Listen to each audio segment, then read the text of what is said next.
Kanalıma ve mutfağıma hoş geldiniz. Bugün sizlerle birlikte tam ölçülü şerbetini içine sünger gibi çeken portakallı revane tarifi hazırlayacağız. Böyle lezzetine hayran kalacaksınız ve inanın ki bu tariften sonra başka revane tarifi aramayacaksınız. Bunu da baştan belirtmiş olayım. Evet, fazla da kıymetli vaktinizi almak istemiyorum. Tarifimin yapılışına geçmek istiyorum. Malzemelerimin de sırası geldikçe sizlerle tek tek paylaşacağım. Öncelikle tarifimize şerbetimizi hazırlamakla başlıyoruz.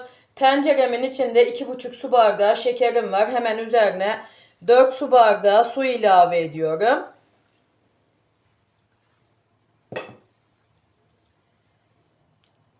...5-6 damla da limon suyu ilave edip şekerim biraz eriyene kadar karıştıracağım. 2-3 dakika kadar karıştırdım. Şekerim yeterince eridi. Şimdi şerbetimi ocağımın üzerine alacağım. Kaynamaya başladıktan sonra 10 dakika daha kaynatıp şerbetimi ocağımın üzerinden alacağım ve soğumaya bırakacağım. Şerbetimiz soğuk, tatlımız sıcak olacak. Şerbetimiz hazır. Şimdi tatlımızın hamurunu hazırlayalım. Burada 4 tane oda sıcaklığında yumurtam var. Hemen kabımın içine ilave ediyorum. 1 bardak da tatlı yoğurt kullanıyorum. Yoğurdunuzun tatlı olmasına dikkat edin. Ekşi olursa tatlımızda da ekşi bir tat olur. 1 çay bardağı da sıvı yağ ilave ediyorum.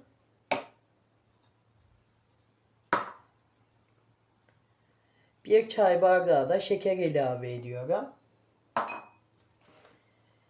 1 tane önceden kabuklarını temiz olacak şekilde yıkamış olduğum büyük boy portakalım var. Hemen portakalımı da ilave ediyorum. Şimdi blenderımdan portakallarım ezilene kadar geçireceğim.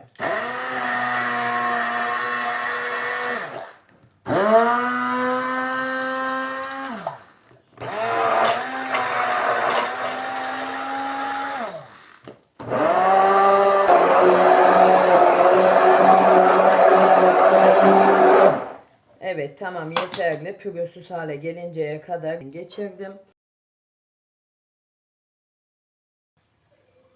İrmiğimi ilave ediyorum. 1,5 su bardağı irmiğim var burada.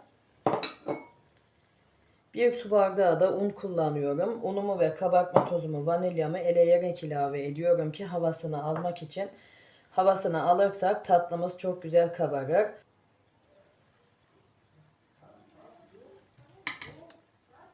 Şimdi tel çırpacağıyla çırpacağım bu aşamadan sonra.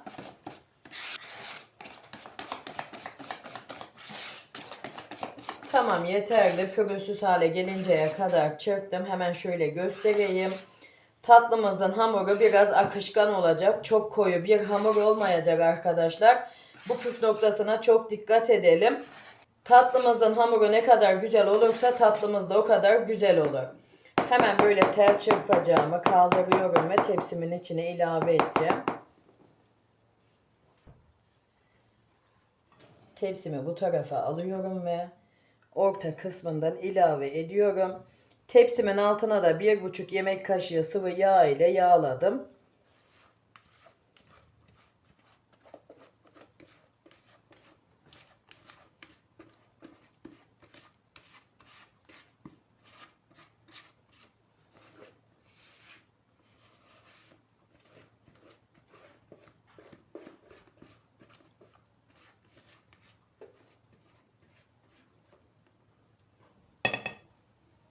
Şimdi fırınımı alt üst fan ayarlı 190 dereceye ayarlayacağım. Önceden 10 dakika ısındıktan sonra katıp pişireceğim altı üstü kızarana kadar. Her tarifimde olduğu gibi bu tarifimde de belirtmek istiyorum.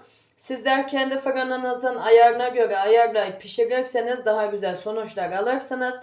Çünkü fırınlarımızın markası aynı olmadığı için pişirme süresinde de değişiklik gösterebiliyor.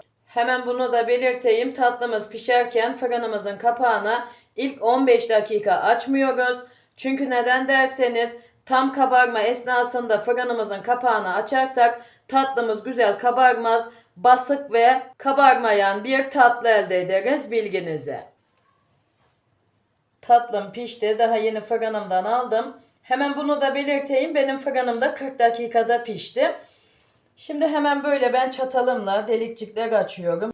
Bunu yapmamın nedeni de arkadaşlar şerbetini her tarafına eşit bir şekilde çekmesi.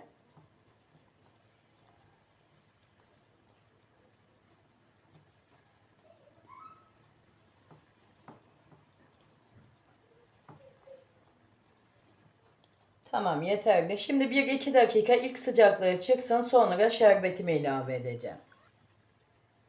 Tatlımın ilk sıcaklığı çıktı. Şimdi şerbetimi ilave ediyorum. İlave etmeden önce hemen böyle şerbetimin kıvamını göstereyim. Şerbetimizin kıvamı böyle baklava tatlısının şerbeti gibi koyu olmayacak. Birazcık akışkan olacak. Bunu da hemen belirteyim.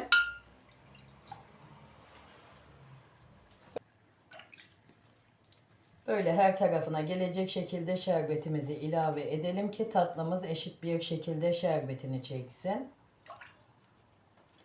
Yani bakar mısınız? Şerbeti ilave ettiğim andan itibaren sünger gibi içine çekiyor. Bu da demek oluyor ki tatlımız çok güzel olmuş.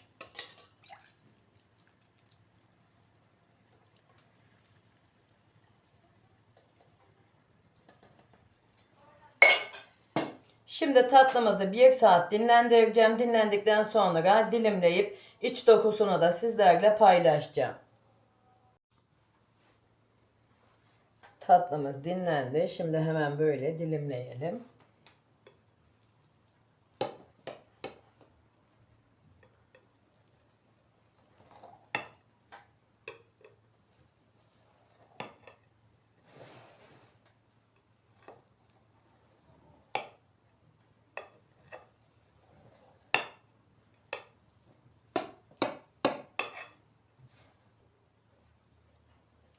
Ben böyle Hindistan ceviziyle süsleyeceğim. Sizler istediğiniz malzemeyle süsleyebilirsiniz. Ya da hiçbir malzemeyle süslemeye de bilirsiniz. Tamamen tercihinize kalmış.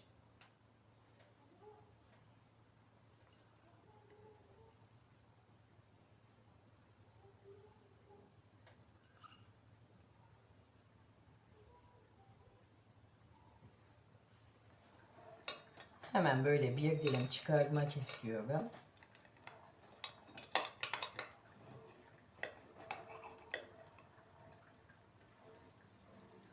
Hemen böyle yakından göstereyim, bakar mısınız? Yani tam ağzınıza layık bir revane tarifi oldu. Tam ölçülü ve şerbetine de sünger gibi çeken. Hemen böyle ilk çıkardığım dilimimi alıyorum. Böyle orta kısmından bir dilim çıkartıp göstermek istiyorum.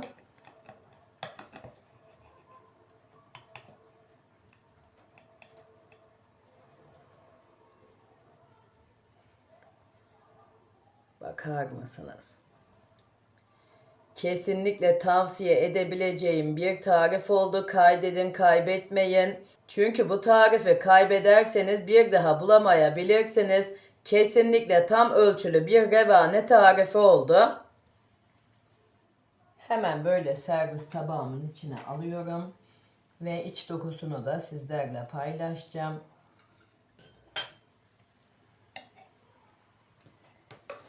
Hemen şöyle döndüreyim, tepsimi de göstereyim, bakar mısınız?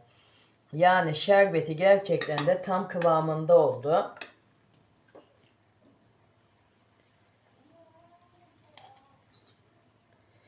İçi de asla hamursu olmadı. Hemen böyle yakından gösteriyorum ki iyice görün diye.